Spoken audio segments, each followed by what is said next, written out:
Stafford James, it's an honor to meet you in person. Welcome to the Jake Feinberg Show. Hello, Jake. It's a pleasure to be here.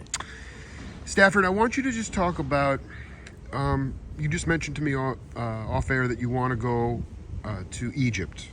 And specifically, a tune you wrote about, not eliminating nuclear weapons, but how do you feel that music, rhythm, and the music that you're creating can open people to a new level of consciousness so that they don't want to end humanity with nuclear weapons? I do not have an answer specific to that. I only know my way of trying to contribute. And my contribution is that of music. What I was referring to was my composition orchestral work. It's entitled Nuclear Non-Proliferation Suite U-235 for orchestra. And the U-235 refers to uranium-235, which is the only uranium that can be utilized in a nuclear bomb. Now, as we can see, we won't use the word nuclear proliferation here, but we can indeed see the proliferation of antics globally that are leading us towards confrontation. Now, with that being stated, how do we, in all cultures, at least try to mitigate that hour of confrontation to where it becomes something that is, in its totality, deadly? So, from that perspective, what is it that I, as an artist, can do in my small way? In my small way, I can contribute through my awareness and how I perceive what is happening today that affects me, my family, and everyone, all of my neighbors, etc. So I see this. With that being stated, I must also say that if we are going to get to the point of discussion, discussion is going to have to take place from another perspective of what we see as far as confrontation and then discussion. We have to get to the point of discussion prior to confrontation.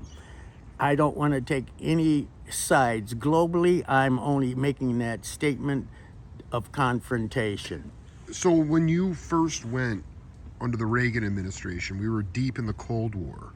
Can you talk about some of in your own world, how you affected change or enhanced the conversation so that we didn't actually get into a hot war? Well, I think that what President Reagan was doing at that particular time, he was utilizing music and dance as, for lack of a better term, a certain political tool that was sent globally. And to our mind, it worked because not only when I went to Egypt, but I can remember performing in Damascus and in Aleppo, the old Aleppo when there was an Aleppo. And the shame is that there is no more Aleppo. But I was able to perform there and see firsthand how music affected the lives of those that heard us. So when you can see actual results, then that means, to my mind, that music does proliferate in its own way. So it does have its own language that can be taught to another person. It's a language of tolerance above all. And when you can speak in that language, that means that you have the opportunity to at least open your ears to hear the other side.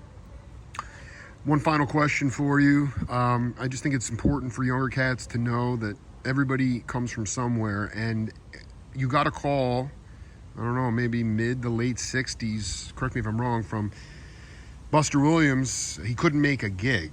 It was a gig with Art Blakey at the Village Gate. And No, that's not how that went.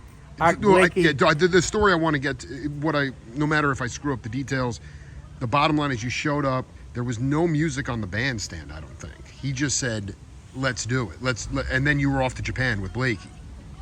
Well, there are some other specifics that are entailed in that whole grouping, but at the same time, I did the performance, and subsequent to that performance, that was what enabled me Yes. to move forward. Now, and I want to stress that point, that it's all about seizing a moment, seizing an opportunity, and moving forward on that, regardless of where it takes you. But seizing that moment and being open to the possibility of whatever consequences will come your way, but being able to deal with them. Talking when you talk about seizing the opportunity, and you're talking about entering into musical environment with intention only and no expectation. Well, there is intention, there is expectation, because you're hoping that this just provides towards the continuum. But at the same time, expectation is the fulfillment of the need at the moment. Yeah. You're called to fulfill a service. Yes. And the professional, I don't care whether you're a bricklayer or whatever you are, the professional does his or her most expert job.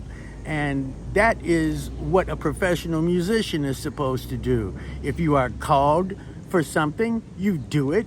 And you don't look, at least from my perspective, I don't look at it in the perspective of, oh, now what's going to happen next? I did my best at that particular moment. If something better comes along, that means because people are expecting the best of me. Stafford James, I appreciate your love and support showing up here to hang with me for just a hot minute here. But I also want to tell you, all the spiritual music that you've been part of, it's all music to me, no genres, but your contribution to the lexicon of music and the continuum of music and within the tribe, so to speak, has been absolutely essential. And I wish you the best health. And I don't know in this crazy world right now when you're going to get over to Europe, but I do hope that you continue to inspire people in your own way, man. And I really appreciate you being part of the show. Well, thank you ever so much, Jake, and thank you to your wonderful constituency out there that listens to you heartfeltly. So as far as I'm concerned, you're part of that continuum too of spreading the message. So I thank you, and to all of those who are listening. This is the Jake Feinberg Show. We'll see you later.